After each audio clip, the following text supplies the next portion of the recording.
Here with us today is a breast cancer specialist from Davao City. Hi, Doctor. Hello, Ina. Hi. Doc, may tanong lang po kanya. Paano nyo nalaman itong product na to? Well, actually, a family friend of ours visited me in my clinic and introduced transfer factor to me. And at first, every doctor would be hesitant to prescribe a food supplement at that. Kasi natatakot ang mga doktor na baka hindi effective. Until a patient who had recurrent breast cancer came to my clinic. The next option there is not surgery, not radiotherapy, but more expensive chemotherapy. With this option that I gave her, she cried and she said she couldn't afford the very expensive treatment. So I said, oh, why don't you try this product, transfer factor? This was introduced to me. And after 1 month, she came back to me in my clinic, and I was amazed with the result. Because of this patient, I became a true believer of transfer factor, and I give it to all my patients. These products are well studied. It's really backed up with good science, and that's why I came to believe this way back in 2009 when it was introduced to me.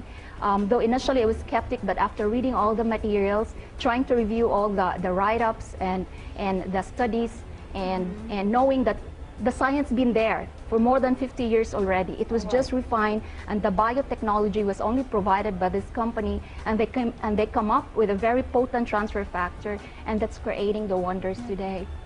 This has changed my family. I started it with my family, started with the oldest, my Lola, who is now 89 years old, and not only to my family, to my patients now. And I think the role I have now with For Life is that I have to share this to as many doctors. So we're doing educational forum to the doctors to share to them the science, most especially, and how it can help their patients. Once fully understood and put to practical application, transfer factor will revolutionize current medical treatments of various diseases, and the advent of transfer factor will mark the beginning of a new approach in the treatment of diseases, which is immunotherapy. Phenomenal ability ng transfer factor lies on its ability, yung kanyang kakayahan i-activate ang cell-mediated immune system. Ano ibig sabihin ng Tagalog? Kung naniniwala ko sa bakuna, ang action ng transfer factor ay ang action ng bakuna. Kaya nga lang, ang bakuna, it needs to complete. Kailangan niya ikumpleto ang immune process, which involves several stages. So ibig sabihin, matagal bago niya ma-develop yung cell-mediated immune response. Pero ang transfer factor, it will take you a matter of less than 12 hours to induce yung same na immune response that vaccines are capable of. Doctora, I understand that you had a personal experience with this transfer factor. So could you share it with our audience kung ano yung nangyari sa inyo? At first, I'm very skeptical. I was skeptical about it because as a doctor, alam nyo na kung ano na naman niyang ibibigay sa akin na yan. Sabi ng aking kaibigan, you try it. Doktor sa amin, sa dentist sa aming clinic, sabi, comadre, you try it. Sabi, kasi nakahusay sa akin, nakagaling sa akin. Sabi ko, nako, ayoko niyan. So, inisnab ko yun, primero, no? Ngayon, nung hindi na ako makagulapay sa pains, kasi ang aking vertebral column, yung lumbar, 5th and 4th lumbar vertebrae, nag-degenerate. So, naipit yung ugat ko. So, I was in pains, excruciating pain, may sciatica and spondylitis.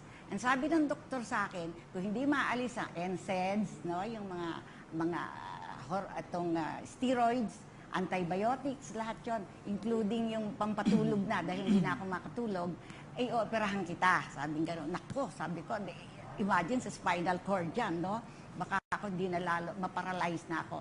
And with the 8 operations I had, I'm a survivor, cancer survivor, breast cancer and uterine cancer. At marami akong sakit. May diabetes ako at meron akong hypertension na 3-drug therapy. No? Ngayon, nung napilitan akong inumin ng transfer factor because of desperation, talagang hindi na ako makapag-clinic. Nako, sabi ko, ano na ba itong buhay kong ito? I-wheelchair na ba ako? So, noong inumin ko, siyam agad. Dahil ang binigay sa akin, siyam ang instruction, take 3 capsules in the morning in an empty stomach, sa tanghali at sa gabi. Out of desperation nga, sabi nila walang overdose kasi milk naman yan, colostrum yan. Ininom ko lahat. And then I wrote a letter, sabi ko, Dear June, yung aking asawa, ang ininom ko transfer factor. Sisihin mo ang for life kasi kung ano man ang mangyayari sa akin. So, but the next day, nakabangon ako, still with pain. Pero nabawasan. And I was able to go down from the 3rd floor where I have my house. And then, pumunta ako sa clinic. Dati nakaganyan ako para akong laging isang position lang. Ngayon, nakakaikot na ako sa clinic. Sabi ko, tawagin mo yung ano na yan, yung nagkukuha niyan, yung mga nagbibigay niyang transfer factor na yan at gusto ko ituloy.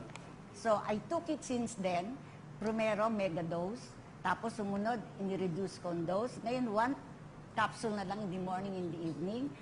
Talaga pala, ang immune system ko lumakas. Yung lahat naman kasi ng condition sa katawan natin na merong talagang inflammation, talagang magaling siya. Talagang, pati diabetes ko na-control, pati hypertension ko na-control, 110/70, tapos ang aking is only 8. So sabi ko, talagang itutuloy ko ito. And I will recommend it to all my patients. And I even really want doctors talagang nila ito, subukan as an adjuvant therapy. Hindi mo naman hihinto yung ibang gamot Adjuvant therapy sa mga iniinom na gamot. And ako, talagang magaling. Ang intriguing fact, reality is, 3 bagay ang nagkokos ng mga karamdaman. Yung viral, bacterial infection, at saka yung immunity disorder. At sa 3 ito, lubhang naging popular ang paggamit ng mga antibiotics, steroids, lahat ng mga yon na in long term ay mas marami ring naibibigay na side effect, bad effects. Ang mga bacteria, pinapatay pati yung mga normal flora sa ating mga sikmura. Kaya ang nagtatribe yung mga fungi, mga ibang virus na nagkokos ng iba pang diseases. Kaya nga doon sa study ng mga sa journal ng American Medical Society, meron silang report na yearly ang death toll nila sa wrong surgery na hindi kailangan, ay maabot ng mga 12,000 a year at mga 106,000 death sa mga related sa mga wrong or negative results of prescriptions. At this time, lumabas ang ating technology ng transfer factor, which is talagang napakabisa upang turuan yung mga immune system natin na nawawala sa landas. Yung mga dapat nilang gawin tulad ng mga killer cells, yung mga natural, mga NK cells, mga ganyan, iba na ang ginagawa. Kaya nagre-resulta ito sa mga sakit. At ang transfer factor, isang maliit na molecule na na-discover ito at naging very, very effective sa ganitong pamamagitan.